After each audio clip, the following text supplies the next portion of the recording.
casi en todas sus epístolas, hablando en ellas de estas cosas, entre las cuales hay algunos difíciles de entender, las cuales los indoctos e inconstantes tuercen, como también las otras escrituras para su propia perdición. Segunda de Pedro 3:16.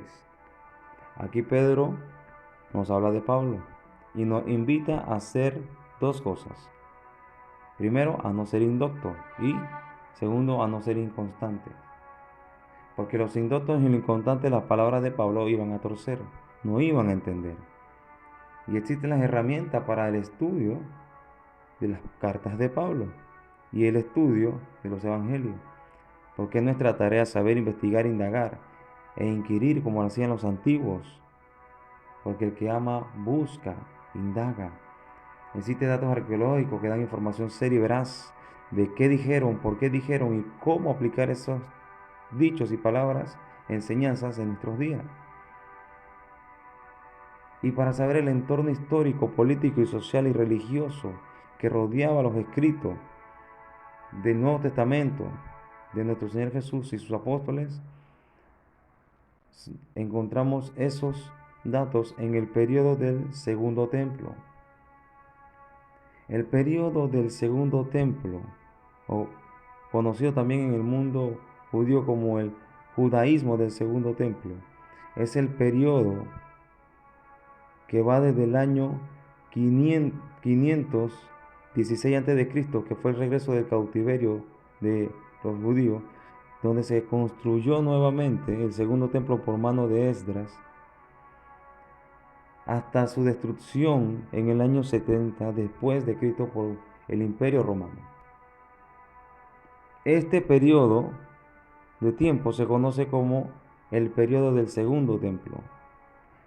Anteriormente a esto tenemos el periodo del Primer Templo también, que es cuando Salomón edifica el templo hasta el año 586 a.C., donde fue destruido por Nabucodonosor el día 9 del quinto mes de ese año 586 a.C. Este periodo se le conoce como el periodo del primer templo. Entonces tenemos el periodo del primer templo y el periodo del segundo templo. Entonces vamos a investigar en el periodo del segundo templo, que es donde encontramos este entorno que cambió muchas cosas en el pueblo de Israel, la ciudad de Jerusalén, en el pueblo de Judea. ¿Por qué? Porque el periodo del segundo templo es el entorno que tiene lugar en la vida de Yeshua, de nuestro Señor Jesucristo y sus apóstoles. Y es importante tener las herramientas bíblicas y adecuadas para, cuando se lea el texto, se ubique apropiadamente en el contexto que se lea, para poder o permitir entender. Hay que entender y hacer una pauta aquí. Jesús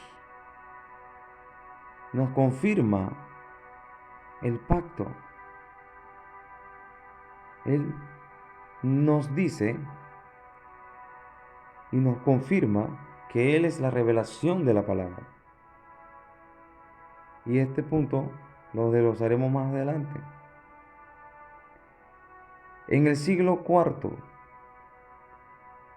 antes de Cristo se experimentó la invasión de los griegos por mano de Alejandro Magno, quien dominó toda la tierra. Fue un dominio mundial. Alejandro Magno murió muy joven. Esto dio paso a que el imperio hubiera una división en 4 ramas. Y la parte, o sea, 4 ramas, porque fueron 4 generales que quedaron después de la muerte de Alejandro Magno.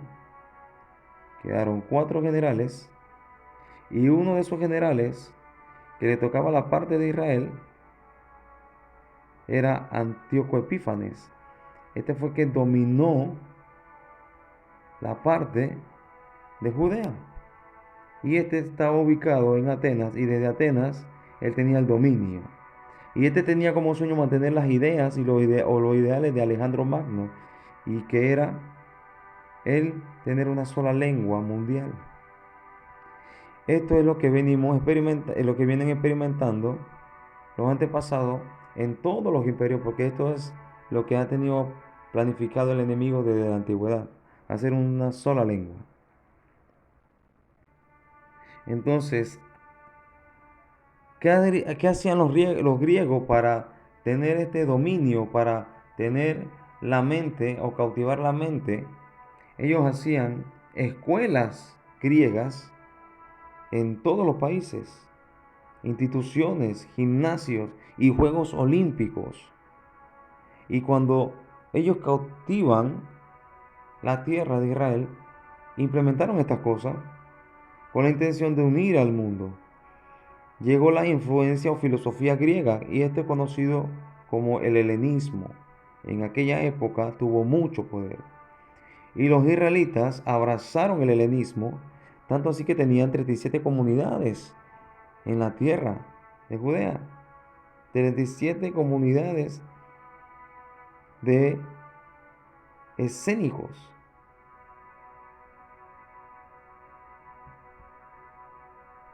37 comunidades, perdón, de helénicos.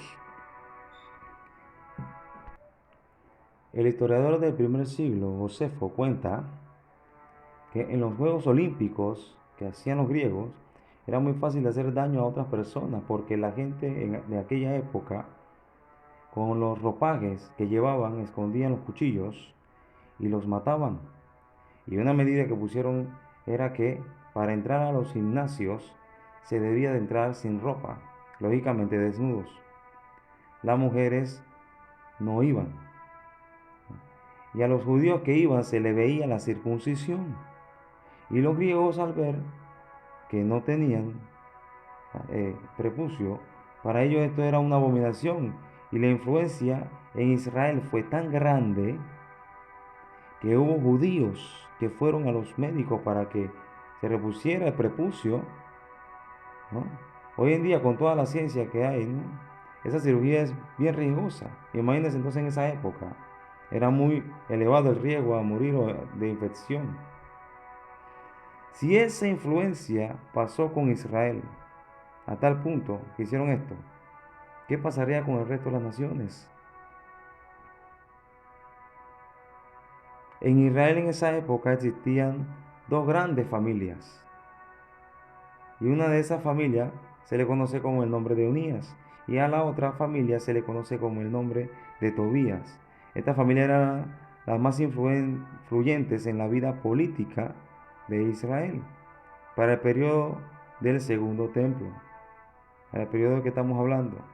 Esta era la dinastía de los Tobías y la dinastía de los Onías. La dinastía de los Tobías estaban a favor de los griegos y la familia de los Onías estaban en contra de todo lo griego, de todo el helenismo. Esto trajo una gran división del judaísmo de aquel entonces y esto comenzó a crear muchos judaísmos en el pueblo de Israel en ese tiempo. Los judíos que pensaban reconciliar la ley o la Torá con el helenismo fueron llamados los helenistas o griegos. Estos griegos no eran griegos de naturaleza, obviamente, eran judíos que abrazaban el helenismo, que abrazaban el pensamiento griego. Estos eran apoyados a la familia de los Tobías. Y los otros judíos que vieron esto se apartaron de ese movimiento y comenzaron a ser llamados los Perushim, los que se separan, esto es lo que significa. Y de allí surgieron los fariseos. Y de allí entonces tenemos estos dos grupos, los fariseos y los helenistas o los griegos. En el año 168 al 163 se crea una guerra civil contra lo helénico y vencen a los griegos, donde en el tiempo de los macabeos se crea el Hanukkah y los griegos son expulsados de Israel. Y los judíos helenistas que abrazaban esa mentalidad griega fueron comenzados a ser más vistos en Judea. Y comienza entonces un movimiento conservador ortodoxo judío dentro del judaísmo que marcó la pauta del pensamiento hebreo para el segundo siglo antes de Cristo. Los grecos sirios que fueron echados, todos los griegos, pero el pensamiento griego se quedó. Quedaron los helenistas. Siguieron los helenistas en todo Israel. Los judíos que abrazaron el helenismo. Y estos fueron los llamados los griegos. Es donde encontramos entonces a estos grupos. Miren lo que dice Hechos, capítulo 6, versículo 1. En aquellos días, como creciera el número de los discípulos, hubo murmuración de los griegos contra los hebreos, de que las viudas de aquellos eran desamparadas en la distribución diaria. Miren lo que dice, que hubo murmuración de los griegos. ¿Quién eran estos griegos? Estos griegos eran estos que se están mencionando en la narrativa. Eran judíos que abrazaban el helenismo. Estos griegos no son griegos pues, de nacimiento, no son griegos de naturalidad. Son judíos que abrazaban el helenismo que venía de este periodo. Cuando los griegos invadieron Jerusalén, quedaron este grupo. Este es un grupo. Sabemos que estos griegos ya tienen participación en la vida de los apóstoles, como lo acabamos de leer. También hubo discrepancia, volviendo al tema atrás, también hubo discrepancia entre los fariseos que salieron de los Perushim. Estos también tuvieron discrepancia, tuvieron desacuerdo, y de estos fariseos salieron 7 sectas fariseas, o sea, 7 escuelas de fariseos. Y también para el tiempo del segundo templo estaban los aristócratas en manos de los seduquín. Estos son los saduceos que estaban en el templo. Estos eran los sacerdotes que estaban en el templo. Bien, hagamos una retrospectiva nuevamente. Para el tiempo de Esdras y Nehemías, cuando se le dio permiso por mano del imperio persa para levantar el templo, y por mano de Esdras, y que Nehemías diera la lectura de la ley al pueblo, Israel o los judíos comenzaron a tener autonomía nuevamente, pero no veían monarquía. Y ellos pedían, los judíos buscaban un gobernante. Y este gobernante vino a ser Zorobabel, que fue instruido por Esdras. Y este estableció un congreso en Israel llamado la Gran Asamblea. La Gran Asamblea era un congreso de 120 sabios, 120 jueces que daban las instrucciones al pueblo, enseñaban y tenían instruido al pueblo. Y el último de estos miembros fue Malaquías. Voces antiguas y comentarios antiguos dicen de que en estos 120 se encontraban Malaquías, Zacarías, Ageo. Algunos dicen que Daniel, otros dicen que Mardoqueo. En fin, no se sabe con exactitud, pero estos 120 miembros, esta gran asamblea de 120 miembros, fueron los que recopilaron toda la ley y los profetas. Son los que establecieron el Tanakh, la ley y los profetas. Toda la recopilación de los profetas y el libro de la ley. Y ellos establecieron esto como el Tanakh, la palabra de Dios. Esta gran asamblea fue destruida por los griegos, por la historia que venimos contando. Echamos 400 años atrás para decir que esta asamblea fue creada. Ahora volvamos nuevamente 150 años antes de Cristo. Nos encontramos en este periodo y esta gran asamblea fue destruida por los griegos porque los griegos no querían el dominio, el pensamiento hebreo, sino que ellos querían helenizar, y ellos prohibieron que esta gran asamblea instruyera al pueblo. Y es donde los judíos comienzan a sobrevivir basándose en los jueces privados. ¿Mm? Jueces privados, consejeros que estaban en las comunidades y enseñaban privadamente. Existían dos jueces o dos casas de estudios por comunidad. Cuando hablaba de dos jueces son dos rabinos, dos consejeros, dos casas por comunidad. Y existían estas comunidades, estos jueces, para que el que quería aprender la ley debía ir a ellos. Y habían dos jueces en cada generación. En cada generación habían dos jueces, que este se le conoce el tiempo de los pares. El tiempo de que había siempre dos jueces o dos rabinos que instruían al pueblo. Porque no se le permitía a los judíos restaurar la gran asamblea que había establecido Zorobabel para el tiempo de Esdras y Nehemías. La pregunta es, ¿quiénes eran estos dos jueces en la época de Jesús y sus apóstoles? Estos dos jueces en la época de Jesús y sus apóstoles eran Gilel, el rabino Gilel y el rabino Shammai. Eran dos escuelas distintas de fariseos. Y este último, Shammai, toma mucha importancia en lo que vamos a enseñar. Porque este rabino Shammai, sus enseñanzas fueron basadas por las fuerzas militares extranjeras, por el entorno que tenía en ese tiempo, lo que lo rodeaba, lo que tenía influenciado por la opresión que tenía el imperio romano en Jerusalén.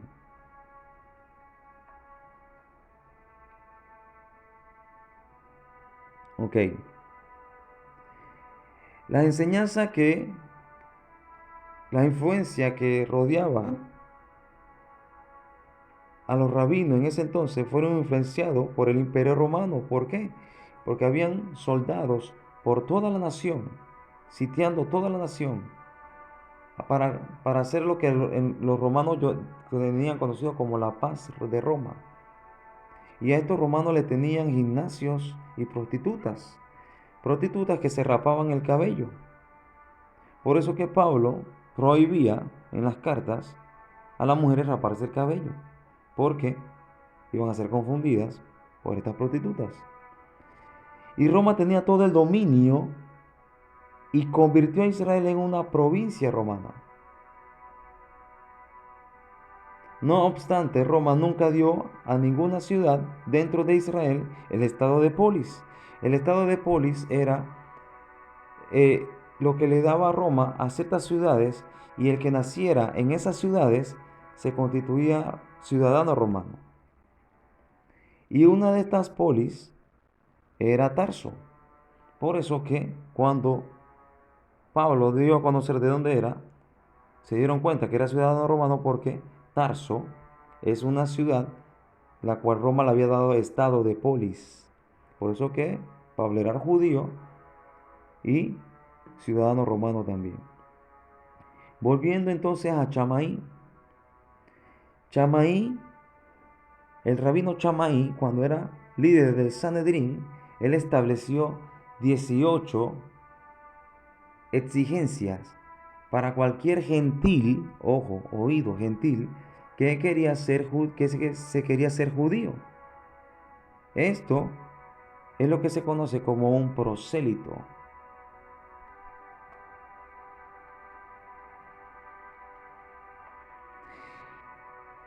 ¿Qué es esto que se comienza a ver aquí?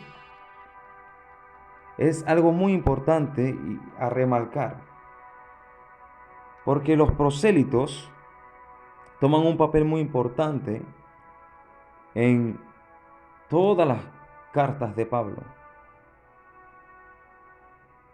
El que quería hacerse prosélito tenía que pasar 18 exigencias establecidas por la escuela de Chamaí. ¿Por qué Chamaí tomó esta decisión? Porque Chamaí veía que la nación estaba llena de paganos e idólatras, todo Israel, ¿no? Estaba lleno de Israel. Entonces él decía, entonces, nos convertimos a ellos o ellos se convierten a nosotros. Y una de las tareas era convertir al gentil a un prosélito, exigiéndole estas 18 reglas. Pero para la gran mayoría de gentiles era imposible pasar todas esas pruebas. Entonces, si no pasaban esas pruebas, 18 pruebas, entonces todavía tenían la posibilidad de aspirar a algo más. Podían aspirar a ser temerosos de Dios. ¿Qué era un temeroso de Dios? Era aquel que respetaba solamente 7 leyes, las 7 leyes noágicas. En pocas palabras, si no pasabas las 18 exigencias, aún podías ser un temeroso de Dios y cumplir simplemente 18 leyes. Pero no tenían derecho a cumplir más, vivir con esas 7 leyes. Entonces comenzamos a ver aquí dos grupos más. Están entonces los prosélitos y están los temerosos de Dios. Y echemos para atrás y veamos todos los grupos que ya van entrando en escena. Tenemos a los griegos, tenemos a los peruchín, de donde salieron los fariseos, tenemos de estos fariseos, tenemos a los prosélitos y tenemos a los temerosos de Dios. ¿Dónde salen estos prosélitos? Miren Hechos 10, versículo 2, donde en Cesarea había un centurión romano, un soldado romano, que decidió dejar lo pagano, la idolatría, porque dentro de las 7 leyes noágicas que establecieron los fariseos de esta casa de estudio, dentro de esas leyes estaba dejar la idolatría, dejar el paganismo, porque muchas de estas leyes estaban dentro de la ley de Dios, pero no estaban todas. Y este centurión había dejado lo pagano y la idolatría. Miren lo que dice. Hechos 10:2 dice, piadoso, hablando de Cornelio, piadoso y temeroso de Dios con toda su casa, y que hacía muchas limosnas al pueblo y oraba a Dios siempre. ¿Cómo es que un gentil es temeroso de Dios? Es porque este término temeroso de Dios es un grupo de gentil que quería abrazar la ley de Dios, que quería abrazar el judaísmo, pero no podían cumplir las 18 exigencias y quedaban como temerosos de Dios. ¿Sí? Entonces este militar romano dejó la idolatría y paganismo sin ser judío. Este, si quería ser judío, tenía que haber cumplido las 18, pero no pudo. Entonces vamos viendo estos personajes en las cartas y en los libros de los Hechos. Miren lo que dice Hechos 2:10. En Frigia y Panfilia, en Egipto y en las regiones de África, más allá del Cirene, y romanos aquí, residentes, tanto judíos como prosélitos. En el capítulo 2, de hecho, vemos en el contexto, vemos cuando todas estas personas se convirtieron al cristianismo, se convirtieron a Cristo, perdón, a Jesús, al Mesías. Ellos se convirtieron a Jesús. Y dentro de estos grupos estaban los prosélitos. ¿Quiénes eran los prosélitos? Los que estaban, los que pertenecían al grupo que pasaron estas 18 exigencias dadas por Chamaí. Ojo, no por Dios, por Chamaí. Esos eran mandamientos de Chamaí. Y estos grupos de prosélitos fueron los que aceptaron al Mesías en Hechos 2. Y esto es un punto importante o un dato importante porque fueron estos prosélitos los que se convirtieron en Jesús y después de haberse hechos cristianos o haberse ido al Mesías sabiendo de que antes eran judíos, fueron los que confrontaron a Pablo. Porque un prosélito era un gentil o un no judío transformado o hecho judío por haber hecho 18 exigencias. Pero un temeroso de Dios era un gentil, o sea, un no judío, no convertido al judaísmo porque no tenían derecho, según Chamaí, a ser judío. Lo único que tenían derecho a ser judío eran los prosélitos. Los prosélitos eran los únicos que tenían derecho a ser llamados judíos por haber cumplido las 18 leyes. Entonces, estos que cumplieron las 18 leyes, que son llamados judíos ahora, son los que aceptaron a Jesús yaciendo con este pensamiento. Y enseñaban ellos que había que hacerse judíos como ellos si querían agradar a Dios, tenían que convertirse como ellos se convirtieron. Y esto está fuera de la ley. Fuera de la ley. Mire lo que dice Hechos capítulo 13, versículo 16. Entonces Pablo, levantándose, echa señal de silencio con la mano y dijo: varones israelitas y los que temen a Dios, oíd. Aquí están estos grupos. Estos grupos son los que tienen parte con todos los sucesos de los apóstoles. Y hay que conocer estos grupos para entender qué fue lo que escribió Pablo y por qué lo escribió y contra quién lo escribió. Pablo no peleó con ningún judío de nacimiento, ni con la doctrina judía. En Hechos capítulo 15, no es con los rabinos judíos con que pelea Pablo, ni con los verdaderos judíos, sino con los prosélitos, estos gentiles que se hacían llamar judíos por haber hecho 18 reglas. Porque el que se hacía prosélito tenía entonces derecho a toda la ley y a todas las reglas que hacía Shammai. Y esto era lo que querían implementar a otros gentiles que aceptaban al Mesías y no aceptaban no aceptaban ellos que otros que no habían cumplido su regla tuvieran el privilegio de ser llamados en la familia de Dios. Miren lo que dice Hechos capítulo 13, versículo 26. Varones hermanos, hijos del linaje de Abraham, y los que entre vosotros teméis a Dios. Aquí están los temerosos de Dios. ¿Cómo es que si le está hablando a gentiles, hay gentiles que temen a Dios y no tienen ley? Es porque estos gentiles ya habían abrazado parte de la ley por la regla que había puesto Chamaí, pero no eran llamados judíos porque pues no habían hecho lo que los prosélitos hicieron, los 18 reglas. Pero estos son mandamientos de hombres. Ok. La palabra ley en el griego es la palabra nomos y en el hebreo es Torah. Y esta palabra en los contextos de Pablo se usa dependiendo el contexto de la frase que la acompaña. La Torah o la ley viene de la raíz de arco y flecha. Y esto significa cómo dar al blanco con el arco y la flecha. Esto es enseñar a dar al blanco.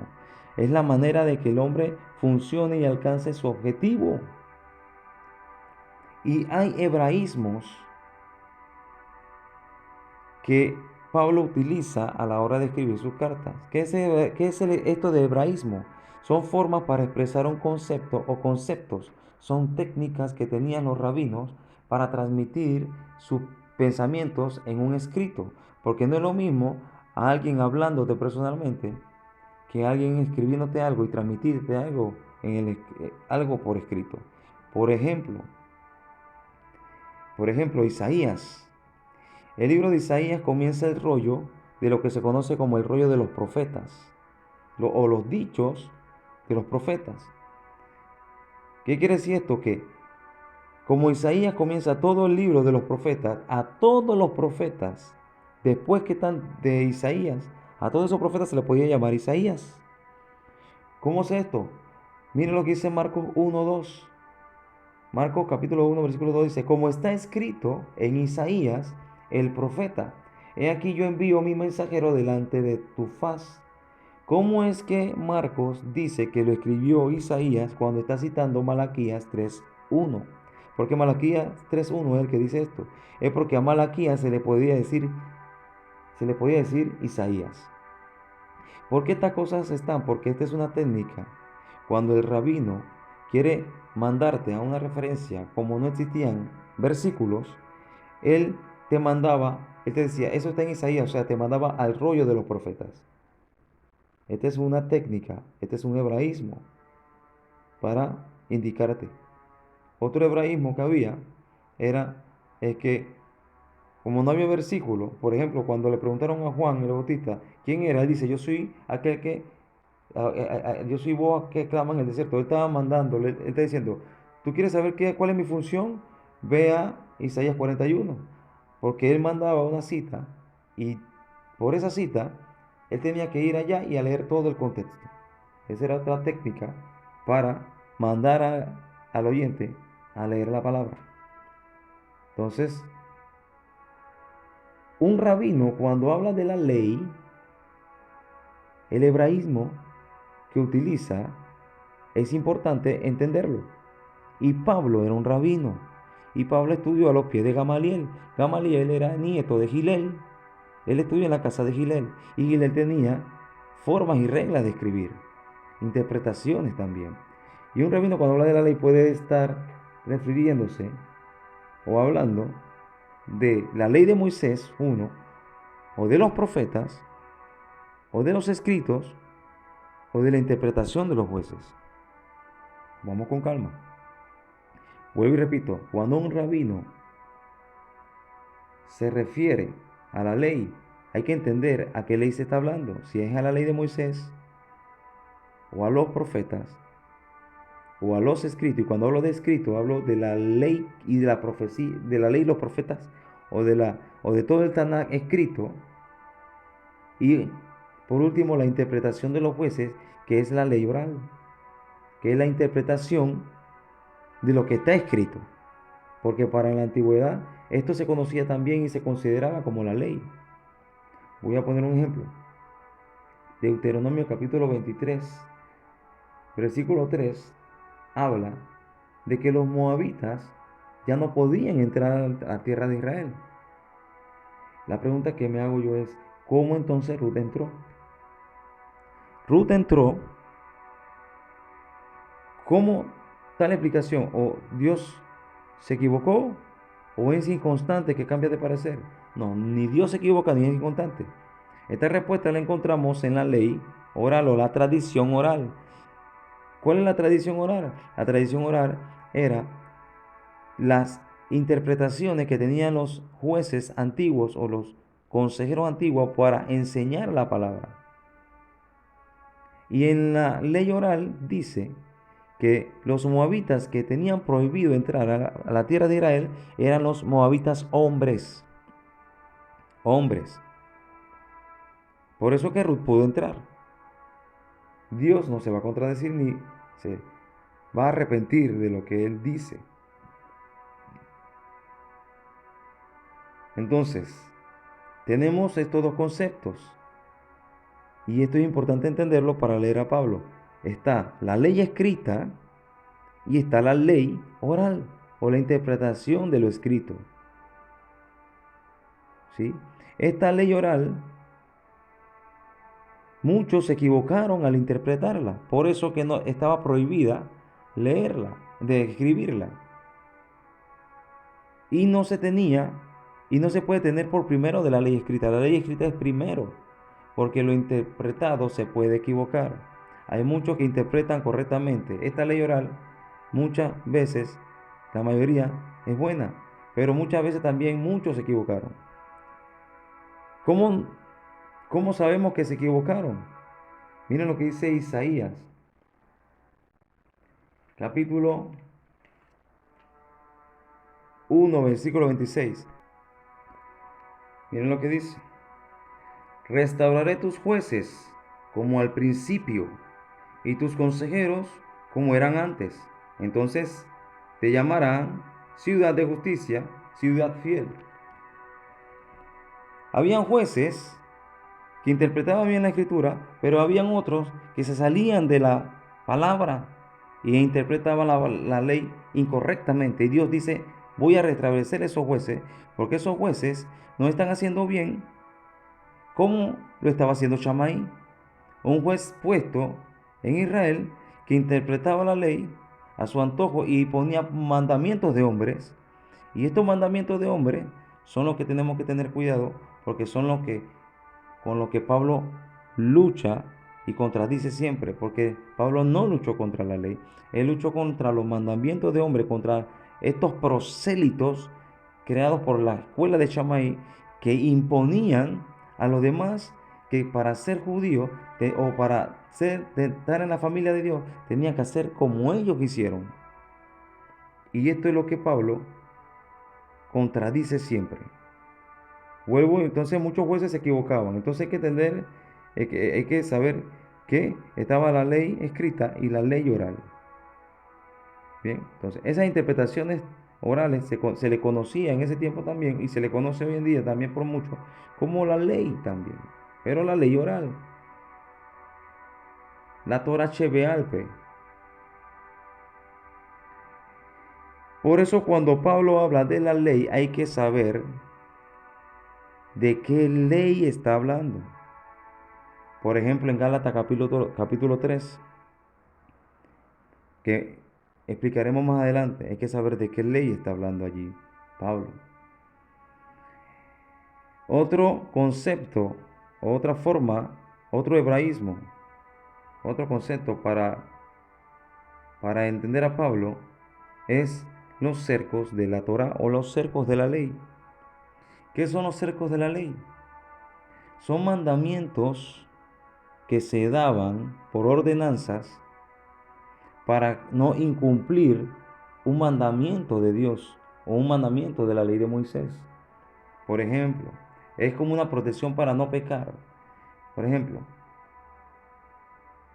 si yo era alcohólico y, y mi debilidad es el alcohol y otra debilidad es que cuando yo estoy con amigos que también son alcohólicos, yo tiendo a tomar.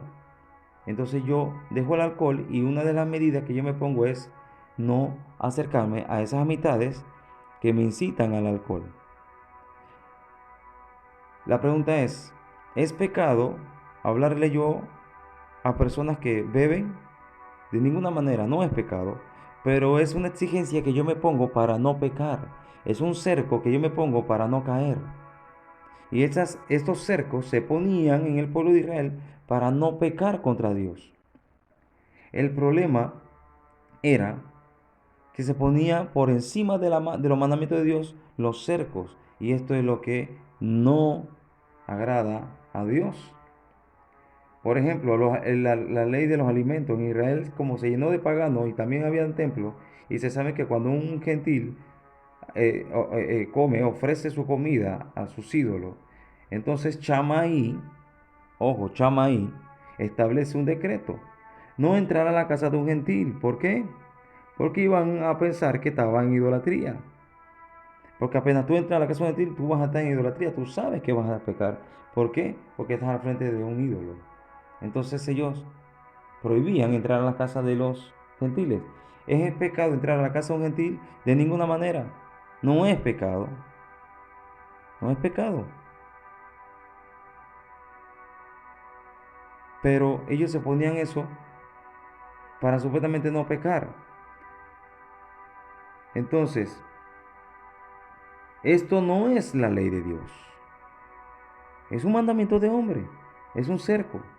Que muchos son buenos, pero no puedes poner esto por encima de la ley. Y Chamaí ponía esto por encima de la ley. Entonces, esto cerco era para evitar incumplir un mandamiento poniendo otro mandamiento.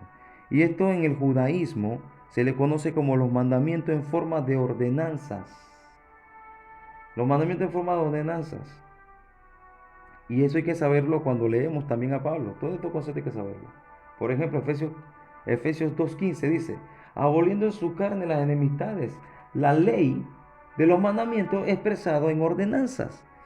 ¿Qué ¿Qué está aboliendo? Dice, él abolió en su carne las enemistades. ¿Qué enemistades? la enemistad que tenía el pueblo de los judíos con los gentiles. Y como el pueblo de los judíos, del pueblo judío, salieron los prosélitos, estos eran enseñados por Chamaí, que era un judío, fariseo, estos eran enseñados de que los gentiles eran como perros y no tenían que codiar con ellos. Pero Jesucristo al morir abolió en su carne esta enemistad, esta ley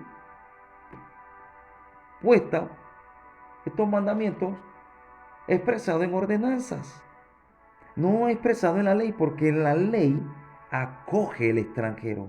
La ley abraza al extranjero que acepta a Dios. Esto no es mandamiento de Dios, es mandamiento de hombre. Y esto hay que conocerlo. En tiempos de nuestro Señor Jesucristo, nuestro Señor, y, y Pablo, habían más de 3.000 cercos, más de 3.000 mandamientos.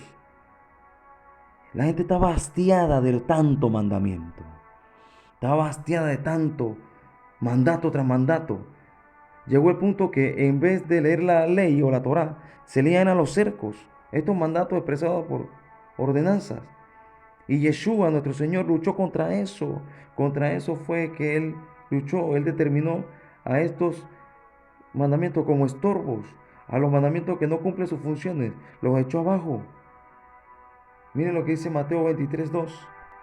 A la escuela de Chamaí se dirige, a los chamitas. Miren lo que le dice. En la cátedra de Moisés se sientan los escribas y fariseos. Esto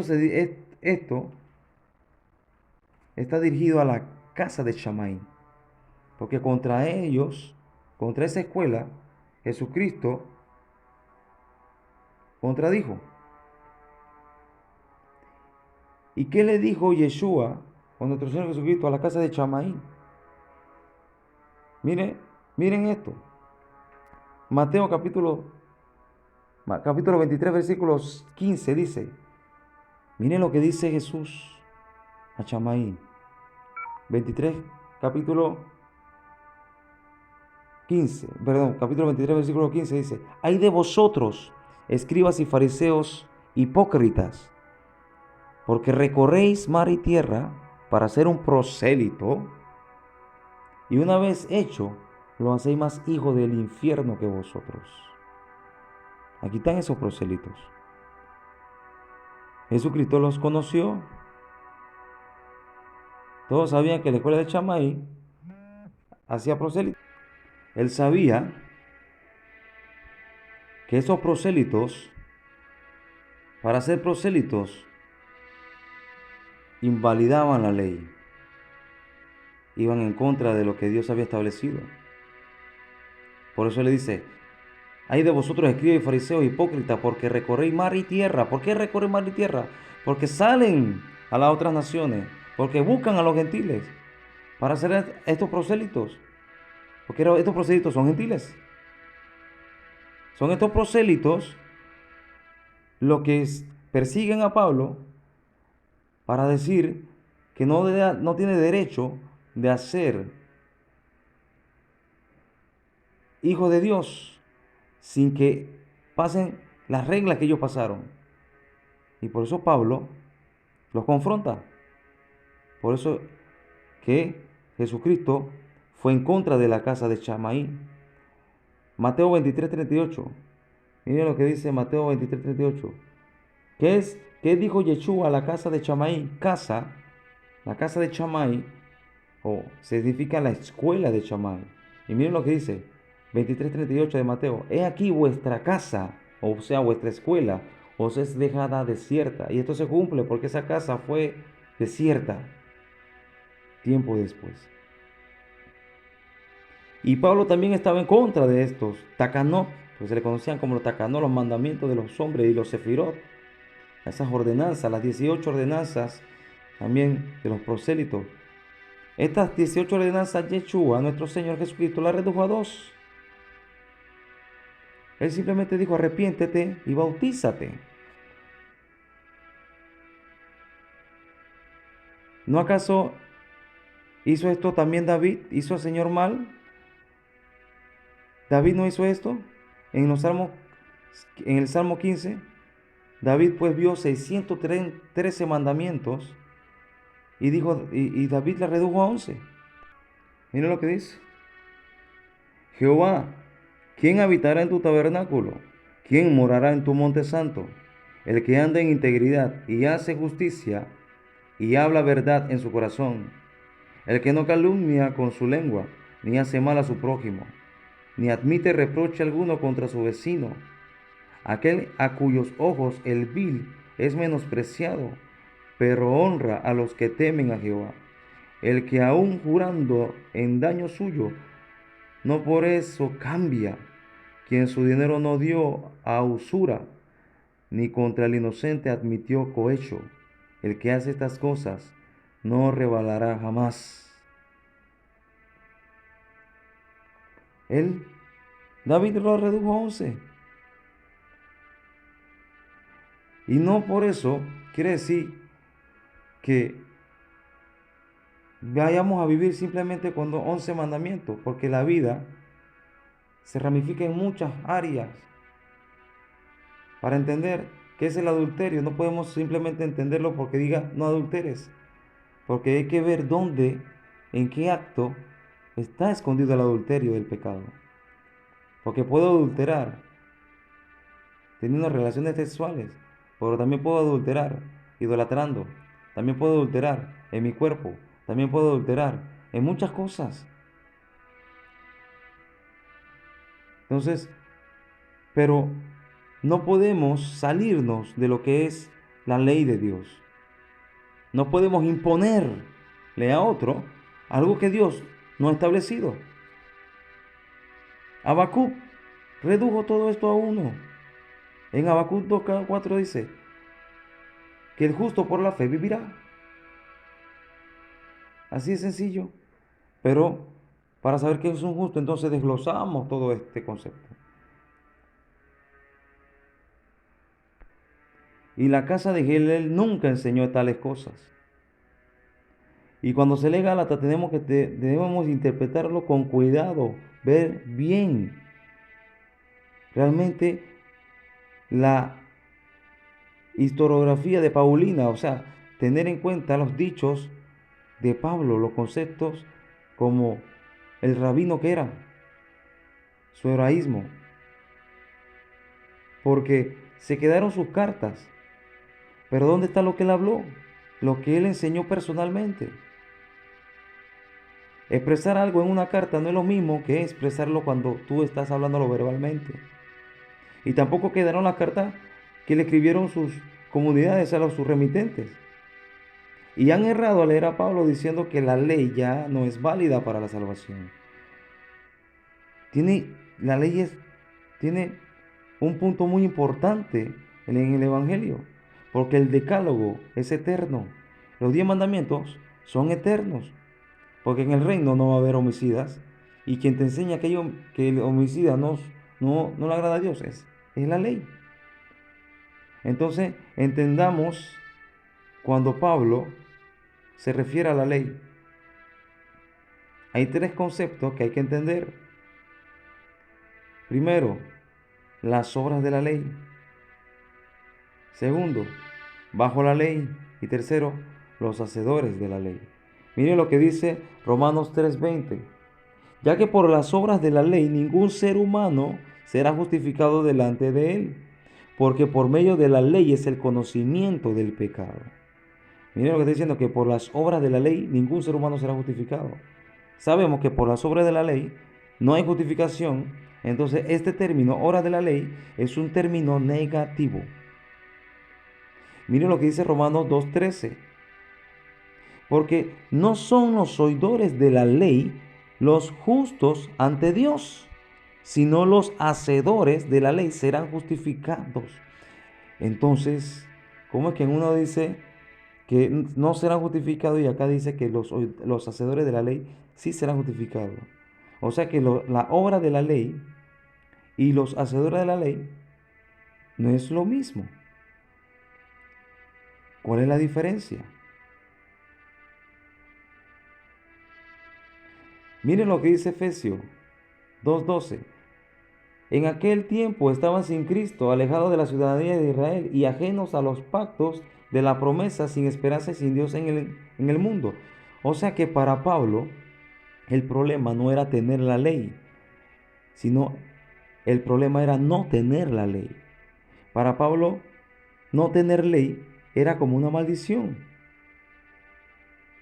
Para Pablo era no tener la ley, sino no tener ley, no tener pacto, no tener esas promesas. Esas promesas que traería el Mesías, pero no lo traería de la nada, lo traería porque viene anunciado de la ley. Ese era el problema para Pablo, era aquel que no tenía el Mesías, porque el que no tiene el Mesías no tiene ley, no tiene mandato, no tiene promesa. Para eso, para él, para Pablo, este era el problema. Entonces, en relación a los gentiles, cuando se habla de la ley, se refiere a la ley noágica, establecida por los rabinos que hacían a los temerosos de Dios, establecido por Chamaí, que eran llamados los temerosos de Dios. No se puede confundir con la ley de Moisés. Porque, ¿qué ley? ¿Por qué Pablo le habla a los gentiles de la ley, de que ellos teniendo la ley, si los gentiles no tenían ley? Pues estos eran los temerosos de Dios, los que ya habían ido a intentar cumplir las leyes, pero no pudieron pasar. Entonces, estos son los que teniendo la ley, porque las 7 leyes noágicas son una ley de Dios también, pero no son todas. Hay que entender esa diferencia. No es que las leyes noágicas sean malas, no, pero no estaban en su totalidad, porque la casa de Chamay no le permitía más mandamientos. Y como no le permitía más mandamientos, por eso no tenían el derecho de llamarse judíos o prosélitos. Entonces, cuando leemos una palabra que dice ley, dirigida a los gentiles, no es lo mismo como cuando se dirige a un hebreo.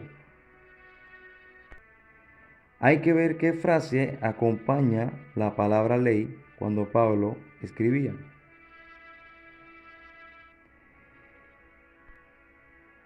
Entonces, hagamos un comentario. Pablo, cuando veía a Jesús, él veía a Jesús como un Mesías fracasado. Pero cuando se le es revelado, cuando conoce al Mesías, cuando conoce al Señor, a él se le es revelado ir a los gentiles. Para Pablo fue lo peor que le pudieran haber dicho. ¿Por qué? Porque el sueño de Pablo era ser un rabino a los judíos. Por eso que en Filipenses, capítulo 3, versículo 7 dice, por cuantas cosas eran para mí ganancias, las he estimado como pérdida por amor a Cristo. No está hablando de la ley. No es que tuvo pérdida la ley, no, no. Lo que era para mí ganancia, o sea, la ganancia era ser un rabino para los judíos. Ya no, porque Pablo fue estudiado desde pequeño en la escuela de rabinos. Para él ser un rabino, ese era su sueño, para enseñar la palabra a los judíos. Pero entonces le dicen no, ve a los gentiles. ¿A quiénes? A personas que no conocen, a personas que no entienden. Imagínense, y a Pedro, que viene del vulgo, a esto sí manda para los judíos, a personas que sí entienden la ley.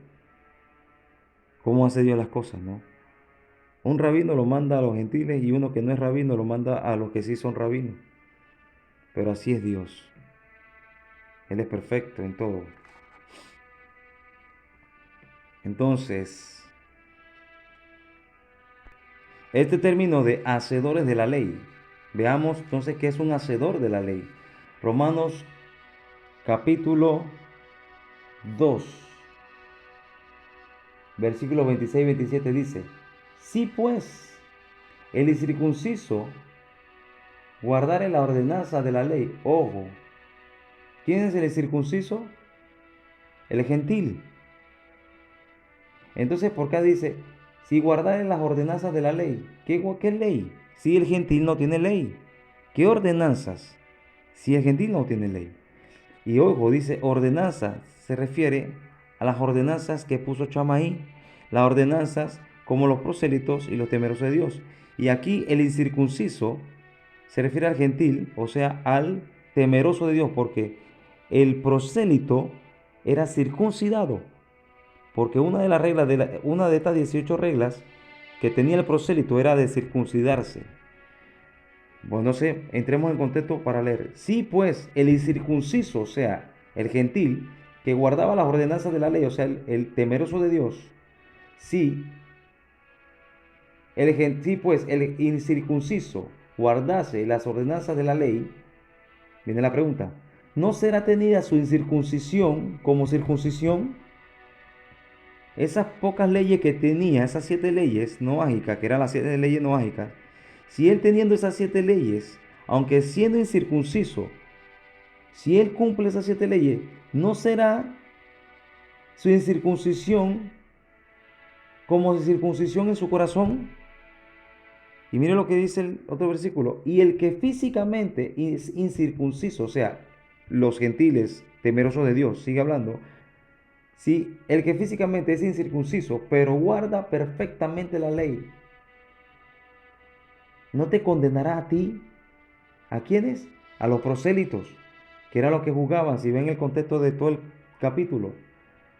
Si el que físicamente es incircunciso, en pocas palabras, si el temeroso de Dios, que es incircunciso, pero guarda perfectamente la ley, ¿no te condena a ti, prosélito, que con la letra de la ley y con la circuncisión que ellos hacían, eres transgresor de la ley? Él está diciendo, en pocas palabras, él está diciendo que para los temerosos de Dios, y ellos que solamente guardan 7 leyes y se apartan de los ídolos y de lo pagano, y que por el otro lado los judíos prosélitos, ojo, prosélitos, que tenían más mandamientos, porque a los prosélitos se les daba todos los mandamientos después que pasaban las 18 ordenanzas, ellos podían hacer todo lo que hacía un judío, todas las fiestas, todo. Si el temeroso de Dios nada más teniendo 7 mandamientos y se aparta de los ídolos y los judíos prosélitos que tenían más mandamientos que cumplir, más posibilidades de agradar a Dios, porque entre más mandamientos hay, más agradable es para Dios. Y no guardan todos para Dios, es mejor el temeroso, porque no son los oidores de la ley, sino los hacedores de la ley.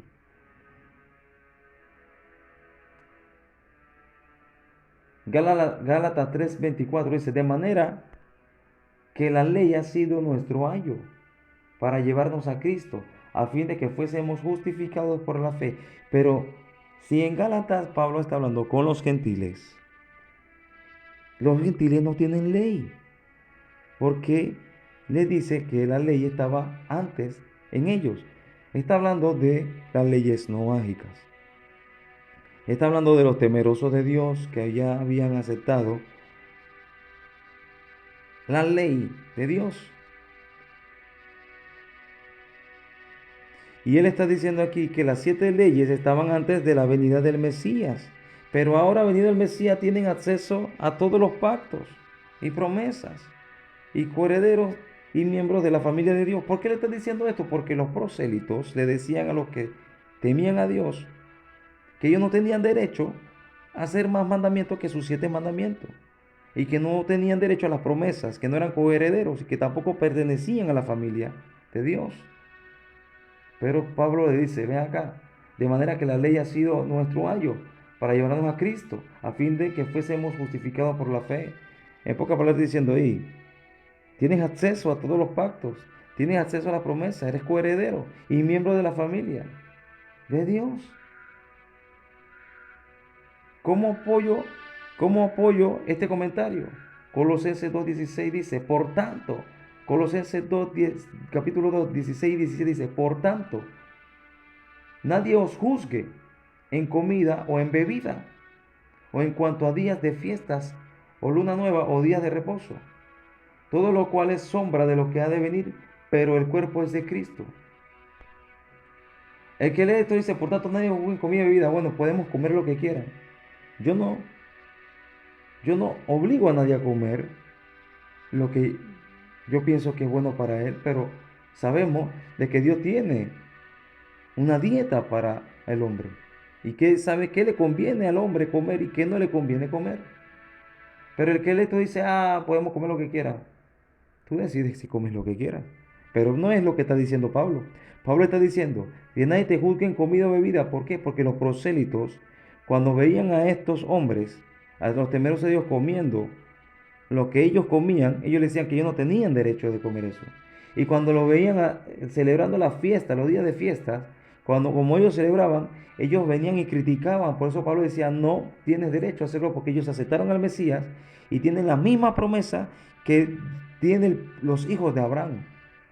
Y que tienen el día, y cuando guardaban el día de reposo, también venían y decían, ellos no tienen derecho a guardar el día de reposo porque ellos no fueron proselitos como nosotros. Porque ellos decían, si no se hacen proselitos como nosotros, no tienen derecho. Entonces Pablo dice que nadie os juzgue en esto. ¿Por qué? Porque todo lo cual es sombra de lo que ha de venir. Si tú ves a alguien guardando el día de reposo, no lo juzgues. No se salva por eso. Eso se sabe. El día de reposo no salva a nadie. Pero el que ama el porvenir practica lo que sabe que va a venir. Porque le dice a Dios que está esperándolo con ansias, que está practicando hasta cuando Él venga. No lo critiques. Miren lo que dice Efesios capítulo 2 versículo 19. Así que no soy extranjeros ni advenedizos, sino conciudadanos de los santos y miembros de la familia de Dios. Lo dice Pablo en Efesios capítulo 2 versículo 19. ¿Por qué lo dice? Pues por lo que estamos narrando, porque los prosélitos decían que ninguno de ellos podían celebrar fiestas ni acceder a los mandamientos que ellos tenían por derecho por ser prosélitos, por no hacerse judíos como ellos. Este era un sistema asfixiante por Chamaí, agobiante, pesado. Para el pueblo era muy pesado estos mandamientos, por eso es que Mateo 11:13 dice, Jesús diciendo, porque mi yugo es fácil y ligera mi carga. ¿Por qué lo decía? Por esto, por estas cosas. Miren lo que dice Juan. Primera de Juan, capítulo 5 versículo 2 dice, en esto conocemos que amamos a los hijos de Dios, cuando amamos a Dios y guardamos sus mandamientos. Pues este es el amor de Dios, que guardemos sus mandamientos y sus mandamientos no son gravosos, no son pesados, son ligeros, porque el que ama a Dios ama sus mandamientos. Primera Corintios 7, 18 y 19 dice, ¿fue llamado a alguno siendo circunciso? Pues quédese circunciso. ¿Fue llamado a alguno siendo incircunciso? No se circuncide. Él te está diciendo, ¿qué está diciendo Pablo? ¿Fue llamado a alguien siendo circunciso? O en pocas palabras, esos prosélitos que en Hechos 2 aceptaron al Señor. Y ese llamado no viene por Chamaí, viene por Jesús. Y si ellos fueron llamados siendo circuncisos por ser prosélitos, quédese circunciso, está bien. Pero si también fue llamado siendo incircunciso como los temerosos de Dios, no se circuncide. La circuncisión nada es. Y la incircuncisión nada es, sino el guardar los mandamientos de Dios. La ley no ha sido abolida. Lo que está en contra, lo que contradice Pablo es estos mandatos de Chamaí. Primera de Timoteo 1:8 dice, pero sabemos que la ley es buena si uno la usa legítimamente. Y más adelante sigue diciendo de que la ley ha sido para los pecadores. ¿Por qué para los pecadores? Porque son los pecadores que necesitan, son los enfermos los que necesitan médico. Y si nosotros somos pecadores necesitamos la ley. ¿Para qué? Para, para identificar el pecado y entender de que hay que arrepentirse. Y los apóstoles sabían que estos prosélitos estaban en medio de ellos. Por eso que Juan en su carta dice que estaban con ellos, pero no eran de ellos, salieron de ellos. Está hablando de los prosélitos que se hacían llamar judíos y no lo eran. Y el Señor Jesucristo también lo dice en Apocalipsis. Mira lo que dice. Yo conozco tus obras y tu tribulación y tu pobreza, pero tú eres rico. Y blasfemias de los que dicen ser judíos y no lo son, sino sinagogas de Satanás. Mira esto, de los que dicen ser judíos, pero no lo son. No lo son. Este término, hacedores de la ley, es un término positivo, porque estos son justificados, los hacedores de la ley. Porque haciendo, no es que el mandamiento te salve, sino que haciendo la ley, muestras a Jesús en tu vida, quien es el que te salva, por la obra que Él hizo. Por la obra que Él hizo. Entonces Él te hace hacer las mismas obras. Y esa es la prueba de que eres hijo de Dios. Entonces hay otro término que Pablo utiliza y hay que tener mucho cuidado. Y es el término bajo la ley. Romanos 6:15 dice, ¿qué pues pecaremos? Porque no estamos bajo la ley, sino bajo la gracia. En ninguna manera. ¿Qué es esto? Porque no estamos bajo la ley, sino bajo la gracia. Bajo la ley se refiere a la ley del Yetzer Hará, lo que se conoce en la antigüedad como la ley del pecado o la inclinación al mal. Esto no es la ley de Moisés, la ley de Dios. Esto es la ley del pecado. La ley de Dios no son gravosos, ¿sí? No son pesados. Y los hacedores de la ley son los que aman la ley porque la ley es buena y la ven agradable y se deleitan, como Pablo dice que se deleitan en ella. Pero cuando hablamos de bajo la ley, estamos hablando de la ley del pecado. ¿Qué ley del pecado? La que Pablo habla en Romanos capítulo 7, versículo 23, que dice, pero veo otra ley en mis miembros que se revela contra la ley de mi mente y que me lleva cautivo a la ley del pecado que está en mis miembros. La ley que está en la carne. Porque no puede ser la ley de Dios, porque la ley de Dios es justa, buena y santa. Él en el mismo capítulo lo dice. Y él mismo se deleita en Dios, en la ley de Dios. Está hablando de la ley del pecado. Esto es lo que está hablando Pablo aquí. El hombre debe experimentar algo algo en su vida que le devuelva la espiritualidad. Y Jesús vino a quitar lo que roba la espiritualidad. ¿Qué roba la espiritualidad? El Yetzer Hará, la ley del pecado, no la ley de Dios. La ley de Dios es el que te hace espiritual. Porque si quitas la ley, te quedas sin Mesías. Si quitas la Torah, te quedas sin Mesías. Es sencillo.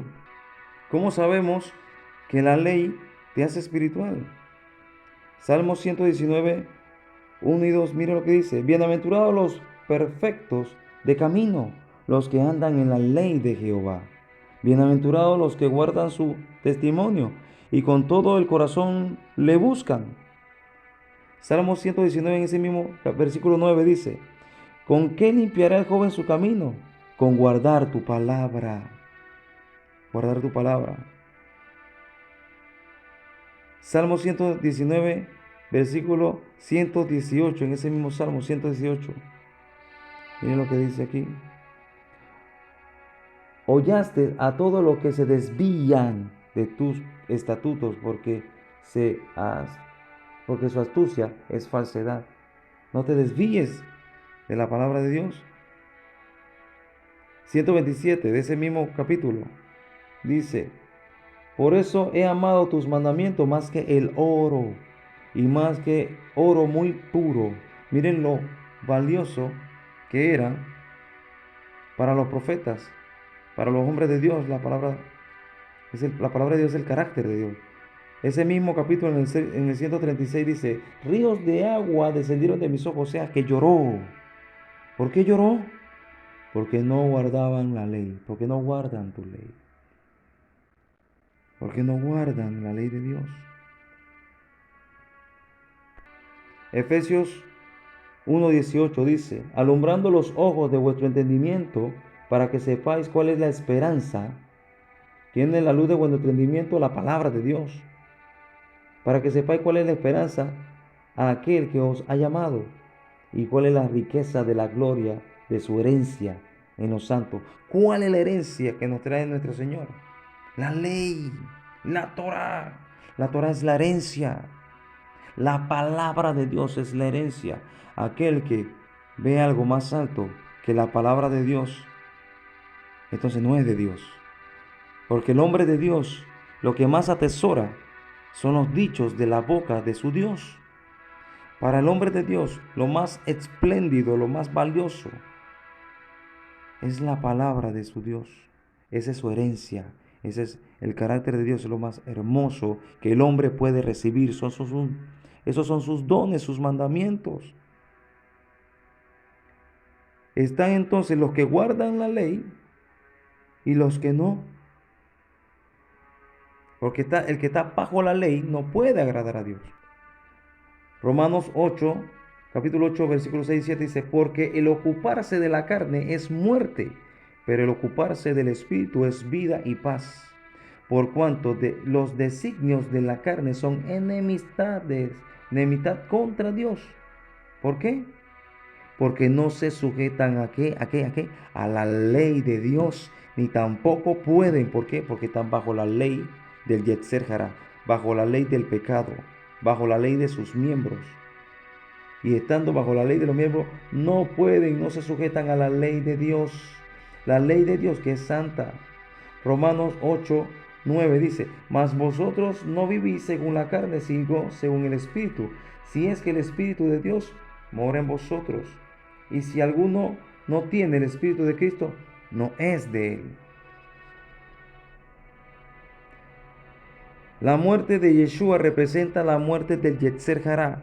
¿Qué ley abolió en la cruz nuestro Señor Jesucristo? La ley del Yetzer Hará, la ley del pecado, la inclinación al mal. Ya no están bajo la ley. Por eso, vuelvo y digo, no estamos bajo la ley, sino bajo la gracia. No estamos bajo la ley, sino bajo la gracia. La gracia es lo que te entrega la ley. ¿Cuál es la gracia? La gracia es el regalo que te entrega Dios, que es su ley hermosa.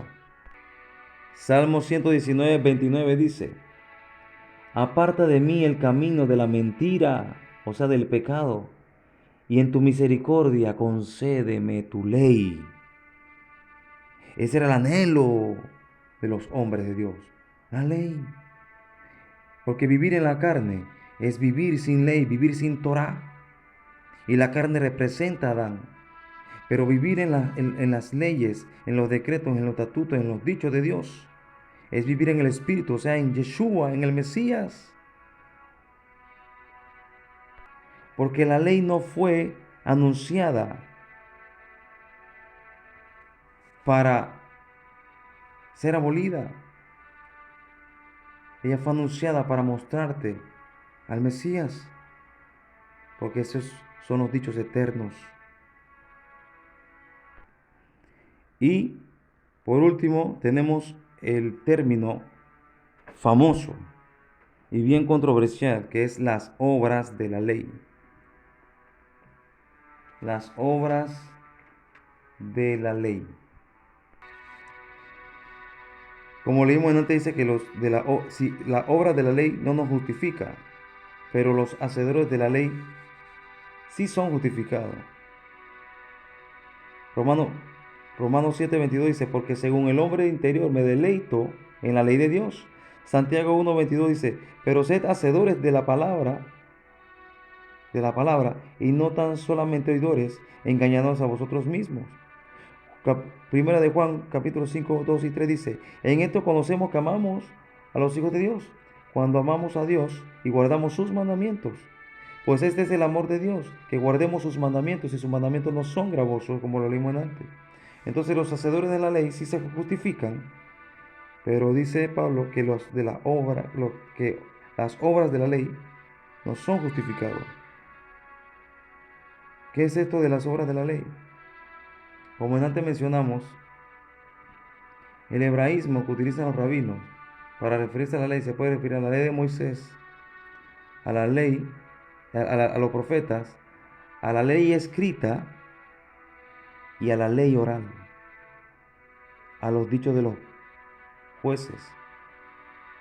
Y sabemos que muchos dichos, muchas interpretaciones orales son correctas y son buenas, pero al pasar del tiempo estas interpretaciones fueron cambiando, fueron cambiando, hasta llegar al punto de tener a los fariseos en el tiempo de nuestro Señor Jesucristo e implementar tantas ordenanzas y tantos mandatos. Y a esto se le conoce como las obras de la ley. Porque lo que está escrito no tiene obras, porque está escrito. Pero cuando se interpreta, se le da como vida a lo escrito. Se le da una acción a lo escrito. Y esto se le conoce como la obra de la ley.